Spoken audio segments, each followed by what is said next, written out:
Hey guys, Pete Ramsey here, HVAC Greatness. Welcome to the HVAC podcast. I've got a special guest for you. If you're bored with the old way of doing business, we got something special for you. Stick around.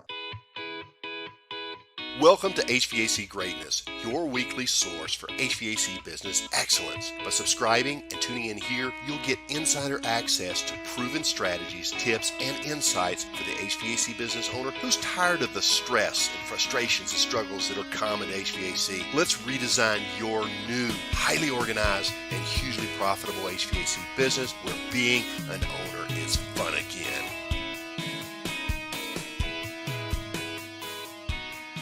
Hey guys, welcome back. Today's guest, Tersh Blissett, has got such a huge bio. I'm going to have to read this one. Guys, follow me on this one. Tersh is the host and producer of the Service Business Mastery podcast. He is dedicated to giving back to the industry and was named top 40 under 40 in the news, the HVAC-R trade journal.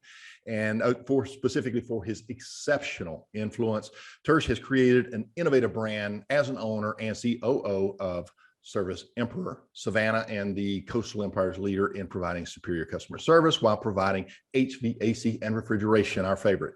Focused on providing integrity first, service before self, and excellence in all that he does comes naturally. Since Tersh is a veteran of the 165th Tactical Air Control, TACP, or what they call today, JTAC, of the Georgia National Guard. And thank you for your service, Tersh. Not only has he served our country, but he is devoted to serving his community. Tersh has the distinguished honor as president of the Small Business Chamber of Savannah. He is also privileged to be a board member of Savannah Buy Local and on the executive board of Leukemia and Lymphoma Society of the Low County. Tersh is the founder, host, and producer of the Shop Small SAV podcast, where he assists in highlighting local small businesses. And additionally, he is involved in a multitude of volunteer work throughout the Savannah area. That's a mouthful, but here's what I like. Tersh incorporates, I'm a family guy, Tersh incorporates these essentials in his life while prioritizing his wife and 4 children. I don't know how he does this with 4 children. This is so awesome. He enjoys reading extensively, teaching his children responsibility, instilling humor in most situations. He devotes his time to give his family and his friends because he understands how important that is. That was a mouthful, Tersh. Welcome to the Greatness Podcast. I'm so glad to have you on. Honestly, Pete, I'm honored to be here. Yeah, I didn't write that, by the way. If you would give it to me, I'd just given you a couple bullet points. Yeah, when you read it like that, it's like, yeah, I guess I do. I burn the candle at both ends for sure when it comes to that stuff. But honestly, man, I enjoy giving back. That's what I'm here, and that's what I like doing. You know, I think is evident too in what I've seen of you. I've seen your podcast, and you actually had me on one time and met Josh. I personally thank you for that. The industry has been so good, and a lot of the younger generation, they're going to see this later. They really they can't understand just how important guys like yourself are in helping them through their journey, because gosh, it's not easy as we grow up and come through the ranks and follow our career path within this industry. And you know, I had some mentors. I know you have too, and it really does help.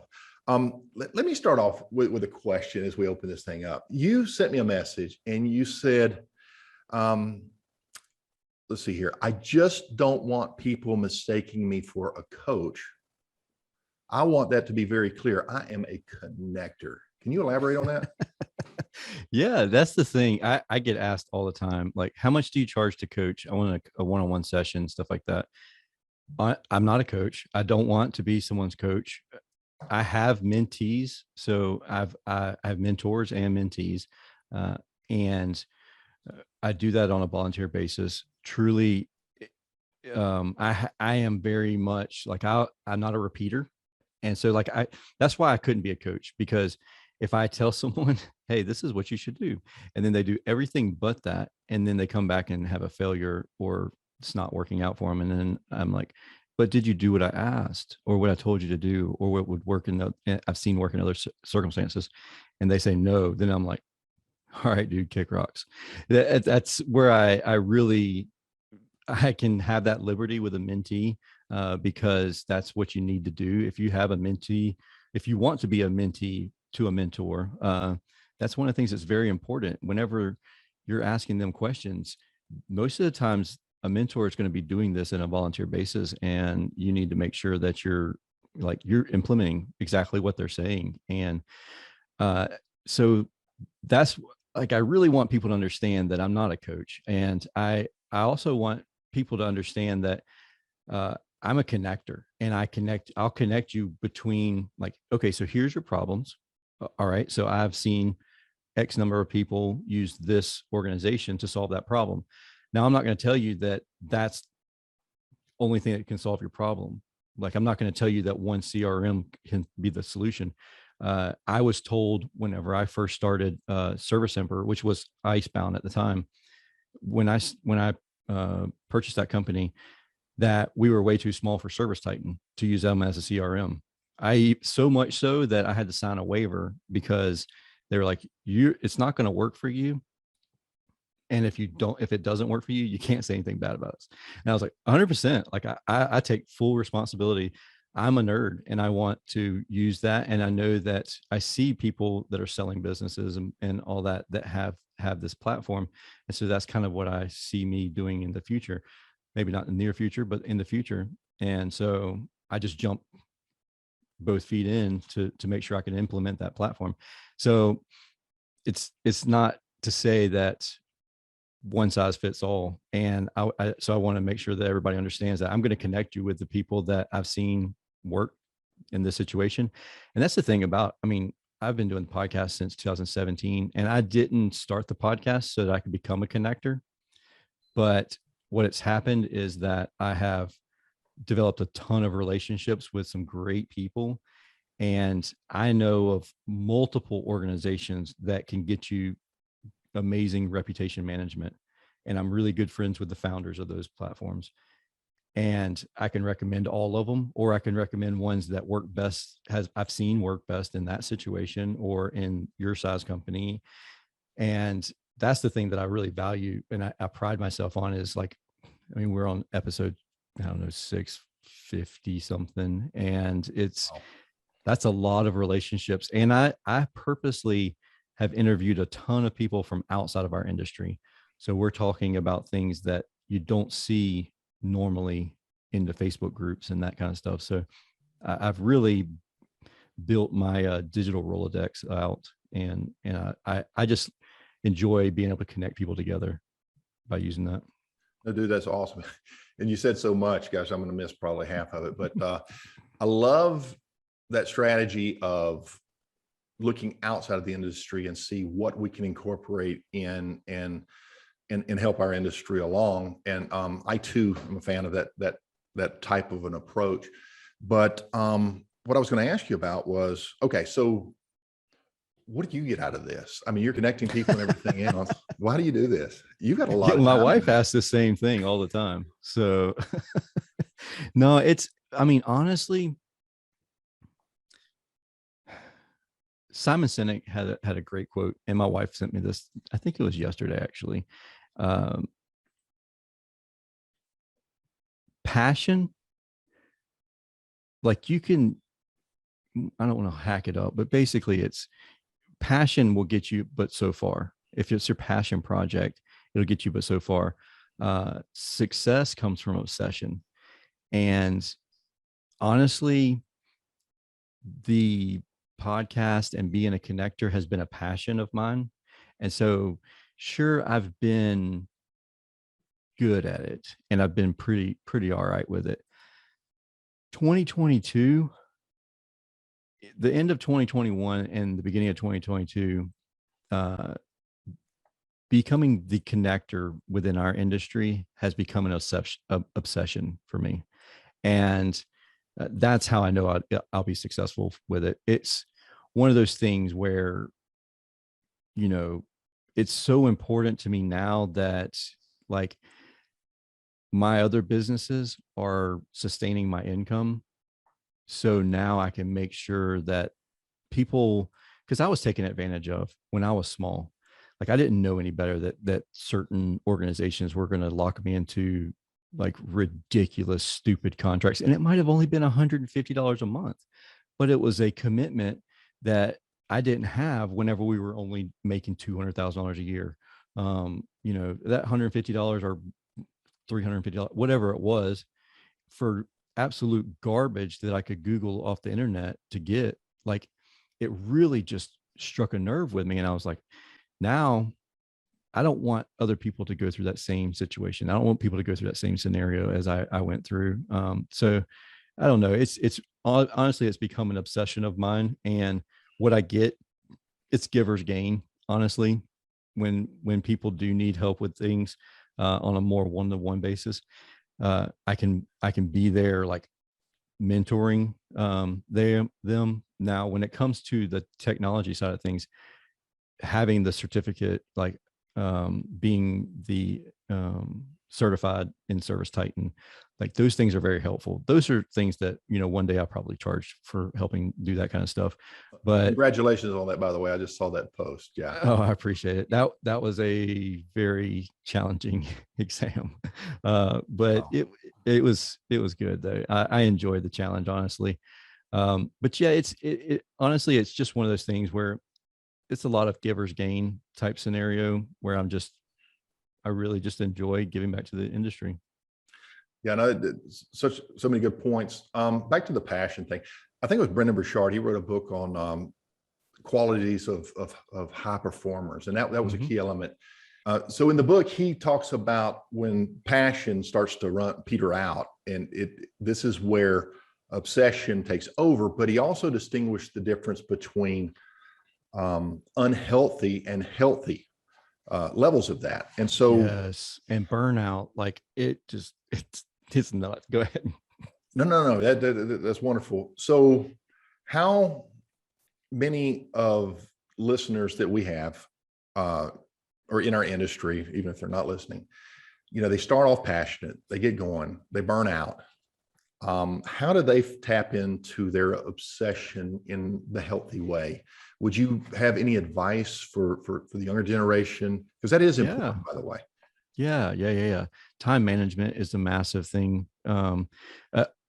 Just so you're aware of this, just so that anybody that's listening is aware of this, burnout recovery is like a legit issue. Okay. I went to school for psychology.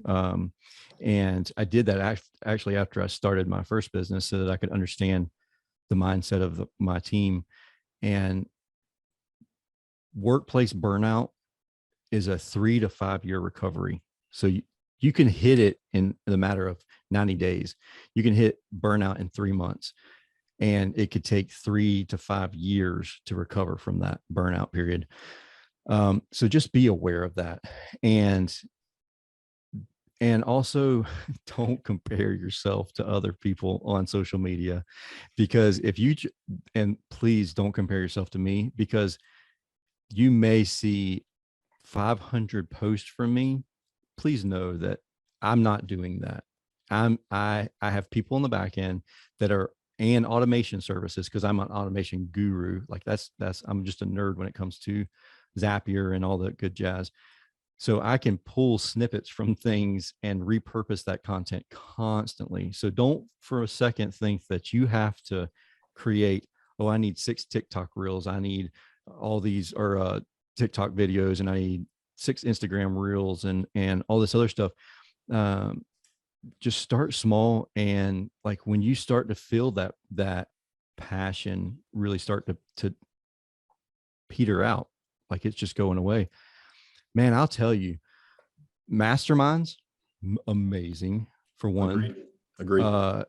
Just getting in with peers, and they can be of the same size. They could be larger and smaller. I started my first mastermind, and I was, let me think. I want to be as accurate as possible. I would say I was probably 600,000 in revenue when I started my first mastermind. Talk about imposter syndrome. Like, yeah. And I'm like, So do I invite a bunch of people who are in $200,000 in revenue? Right. Like, no. Oh, no, no, no. We went to 20 million. Like that's the guys that we had in that mastermind. And I'm like, Wow. this is crazy, guys. Talk about intimidated, imposter Sure. syndrome.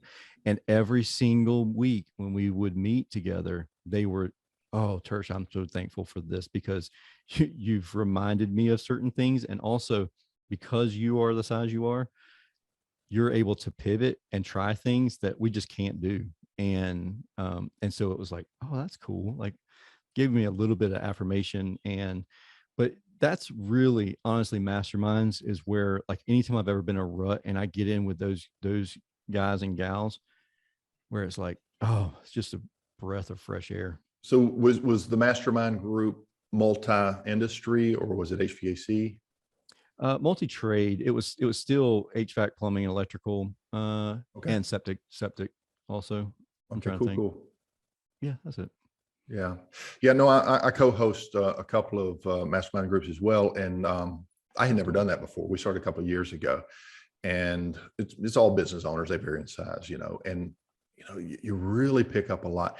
And I think the common thread that all these conversations, this goes back to, and I really love to hear more about burnout recovery, but it goes back to burnout. It goes back to our technicians, their attitudes, our culture, our attitudes, what we avoid. And it all comes down to this thing that keeps coming up: mindset, beliefs. Who are you? What is your identity? Are you being authentic to that self? And so is it safe to say that, okay, we're business owners and you study these type of things? I'm probing here because I really love this kind of stuff. Yeah. I've been through that burnout. I remember moments where like it was like a fuse blew or something. I just had to go home, because you have those moments. It just is what it is. And you have 14 employees sitting around waiting on payroll, and now you're worried about cash flow or something like that, or tax deposits, whatever. It can kind of hit you. So burnout is very real, and a lot of times as business owners, in order to relieve ourselves, we dump it on our team. What about mindset Or spouses? Or our spouses, worse yet, right? But we're still leaders in a culture, and we should be, not just a boss. Mm-hmm. What about our employees' mindsets? Is that something that you strategize? Yeah, I'd love to hear your thoughts on that. Oh man, team feedback is just an amazing thing, and I called myself automating things. So a little backstory about Service Emperor. Service Emperor's number 2 of air conditioning companies for me. I have another air conditioning company as well in Savannah. They both compete against each other. Actually, there are 2 air conditioning companies, 2 plumbing companies, and an electrical company, and all compete against each other. And I do that on purpose, market research. And one is very high end, so it's low volume, high margin. And then the other is the exact opposite. It's low margin, high volume, apartment complexes, Section 8 houses, rental properties, lots of that. Right. So the TriStar is the other company. So TriStar, I stepped away from pretty much. I'm a silent owner there, silent partner actually.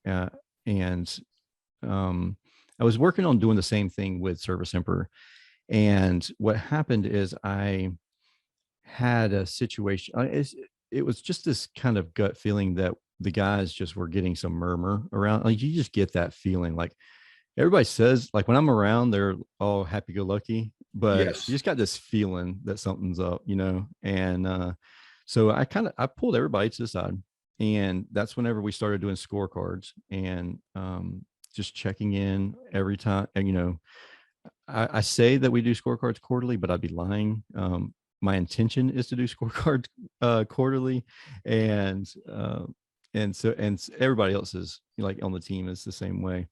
But one thing that I do hold fast to is the momentum gauge. So 3 times a day, I have it set up through Zapier, but it automatically goes out through so we use Teams. We used to use Slack for communication, internal communication.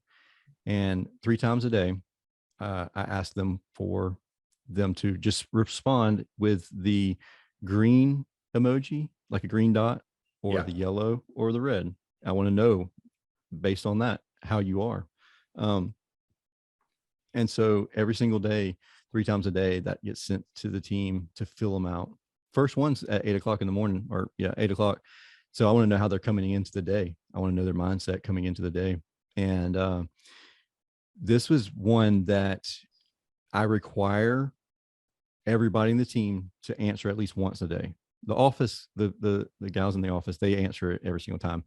But I understand if you're in the field, you're working on a water heater and you got this thing in your, and you can't get away to answer a text message. But I still want to know your response. And when they really buy into it is the moment they put a yellow there. And I'm, no matter what I'm doing, if I got a yellow right this moment, I would stop and I would send a text message to them. I love that. Say, hey, what can I do for you? And if they put a red, I don't care what I'm doing. I could be I have been at my grandfather's funeral, and I've stepped out, took a phone call and called them and said, hey, what can I do to help? One time I got a red first thing in the morning, and I was like, oh man, home life, that's important. What's going on here? He was like, man, I just got pulled over. I don't feel like it was my fault, blah, blah, blah. Well, just so happens I knew the chief of police for that police department. And I was like, send me the ticket and I'll call him. And I called him and took care of it. And he's like, dude, that's amazing. Like, you just cared about it. You could have just, I mean, he was in his personal vehicle. It didn't affect the business at all, but I just went above and beyond for them. And that's the moment when they instantly have buy-in and they're like, okay, so he really cares if I do put a yellow, because I had to release one guy. Integrity first is our core value. And he told me this, and he was gone within probably, well, I know what it was. It was 2 weeks, because I gave him a 2 weeks notice, instead of him, that's something I also believe in, giving an employee 2 weeks notice before releasing them to new opportunities. But, he said to me, no matter if I'm yellow or red, I'm always green.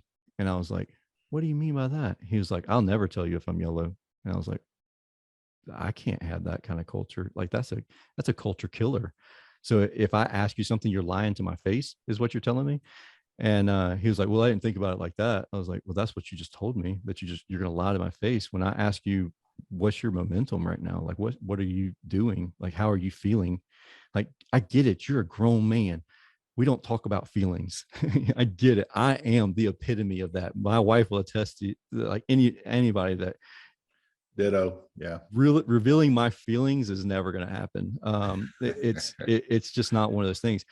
But I put myself in a very vulnerable situation and position, and I would hope that you do the same. And I only want it for the best. And I never reply in public to these, to my team. It's always private. And so, that's the biggest thing for me, maintaining their mindset on that. That's one of the ways that I've done it. And then just being around them. We're remote too. Which isn't normal. I mean, it's kind of normal now, but when we started doing it in 2018, 2017, it definitely was not the normal thing. Everybody told me I couldn't do it. And I was like, oh yeah, well, I'm definitely going to do it now. And so we don't physically see each other all the time. We see each other on Zoom every day, but it's not the same, to give a handshake or a hug in person versus that. So going and doing ride-alongs has been very helpful with mindset too, and avoiding burnout, because technicians get burnout real easy. I've been a technician and being that hot attic, and all of a sudden you're like, man, I don't know if this is worth it anymore. Sure. But then, sending that bouquet of roses or flowers or to my technician spouses, especially on their anniversary, and noting that it's from the technician. And then they get home and they're like, oh, thank you for the flowers for my anniversary. And it was like, I didn't send you no flowers. I didn't, and we just have it automatically set up the moment they sign that they join our team. Like, that was one of the questions that were asked, when's your anniversary? So we're going to set it up for them to send gifts to their spouses for their anniversary. And so then the spouse is like, oh no, you're not quitting. You're not leaving. You have to leave. It's got to be a good reason for you to leave. Not because you're just mad that you didn't fill out the form correctly, and then all of a sudden you didn't get the parts delivered that you needed to the job site. Yeah. So, in a lot of my readings, I've discovered some self-reflection, but I can also see it in other relationships. And so many times when we're interacting with people, we are projecting our own issues onto that other person. And it feels like it's exterior, or it feels like you're being attacked, but it's actually something that's out of balance within themselves. And you mentioned the murmuring. I'd love to know more about the scorecard, but we just did a suggestion box back in the day, and let everybody do it anonymously. And it was interesting, some of the stuff that came through. But how many of our peers, HVAC contractors, HVAC technicians turn business owners, are really good at their craft? They've learned the business side, but they haven't really learned that leadership aspect to their full levels yet. How many of them have murmurs and are not even aware of it? Yeah, 100%. And if you are that technician and I was that technician, so I can say this without any shadow of doubt. You come in and you say, hey, look, I'm a technician, and this guy here, he's sitting behind the desk that I'm working for. I'm making him money. Why don't I just do the same thing? You're coming in with a technician mindset, and you don't understand the management mindset or the entrepreneur mindset. I would challenge you to listen to or read the E-Myth Revisited, and really understand the dynamics of there's always a place for a technician, but you have to understand that technician and a manager aren't the same. And then a manager and an entrepreneur aren't the same. And if you have all three mindsets, you're like the golden child, you're a unicorn for sure. Sure. And I will tell you that at one time I thought I had all three. And then I realized, great entrepreneur, great technician, horrible manager. Like that's me. And the more I realize that, and the more I share that with my team, like I'm an open book with my team. I'm super quick to tell them, like, we talk about psychology all the time in my business. They think I'm a nerd. Like, well, they know I'm a nerd, but they're very much like, when we get into our morning meetings, my circadian rhythm is not happy in the morning. Like, I am not a morning person at all. 2 o'clock in the morning, I am gold. Like, if you want to hang out at 2 o'clock in the morning, we can be best friends. But now 8 o'clock in the morning, not so much. And so my team, we talk about circadian rhythm and what that means, and like how you have a natural balance throughout your life. So yeah, to tell them, hey, look, guys, I'm not a good manager. I'm a great entrepreneur. I'm a great, technician. I can help you on the technical side. Being open and vulnerable with the team allows them to be open and vulnerable with you. So then whenever they struggle and they mess up, then it's like, oh yeah, I messed up, man. I really am sorry. But also, you can't scream at them when they mess up. You can't fire someone over the smallest things. We have a $250 mistake per day. If you make a mistake and it's less than $250, you will not even get a text message from me. Won't get one. Wow. And we had a guy, actually, he was with us on his second day. He was doing his ride along. He had gone through the onboarding. So his second day of ride along, stepped through a ceiling, and he was like, oh man, I'm fired. And he started to go down the stairs. Like, he was getting ready to pack up his stuff. And Tony was the guy that was doing the ride along with him. And he was like, why are you getting fired? And he was like, I just stepped through the ceiling, man. He was like, I can almost guarantee you that you won't even hear from Tersh about that. He was like, nah, that ain't no way. I did not say one word to him. I didn't even personally know about it for like 2 weeks. And then when I did know about it, and I was like, how much did it cost? And they're like, $75 to fix it.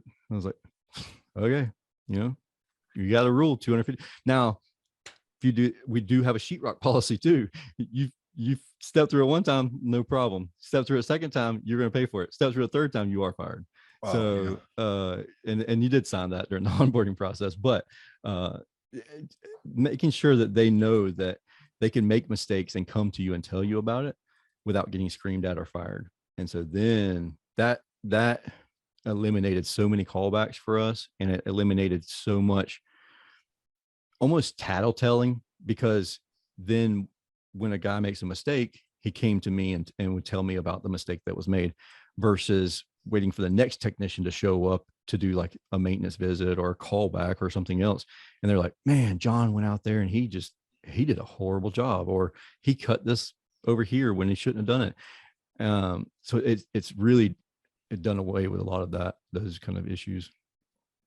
That's so awesome. I don't know how to articulate this, but when you have a new employee come in and they make this kind of mistake, and the cultural leadership comes from the guy that's riding with him that day. Oh, don't worry about it. You're not going to be fine. He literally stepped in a situation where most companies, the coworker would say, "Oh, man, you're going to get it," Yeah. versus they just antagonize them and like just get it. Right. Yeah. So I know that concept, 360-degree leadership, but you're implementing like 360-degree culture, which is that's our goal. That's awesome. That's awesome.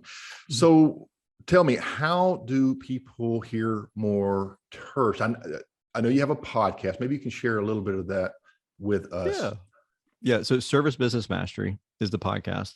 Like I said earlier, it's like 600 and something episodes, 650 something now.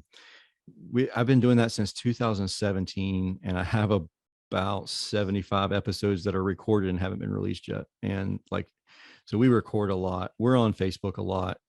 We have a Facebook group, Service Business Mastery. Honestly, if you Google Tersh, and most of the times I'm always on the first page, but if not, just put Tersh air conditioning or Tersh HVAC and I'll be there. I'm at all the trade shows, and we do a lot of live in-person podcast recording also, which has been fun. Right. That's so awesome, guys. So I hope you're realizing what you're seeing here. You're witnessing an industry pillar, somebody that's here to help, doesn't want anything in exchange. He just wants to contribute. Dial in or go into his Facebook group, go listen to his podcast, absorb some of this wisdom and good energy, because we all need that. All boats float on a rising tide. We'll see you on the next one. Pete Ramsey here. We're out. Hey, it's Pete. A quick thank you for joining me today on HVAC Greatness, or maybe just letting me keep you company as you're out running about. Either way, I sincerely hope that you picked up on something today that might help you and your business progress on your journey to HVAC Greatness. Want more? Make sure we stay on the air. Share the podcast with a friend, rate and review it, and be sure to subscribe to our email list at hvacgreatness.com so that you don't miss anything. This is Pete Ramsey signing out and reminding you why your customers love your business and what makes your company great. In one word, you. So let's keep refining your already good image and make it truly great.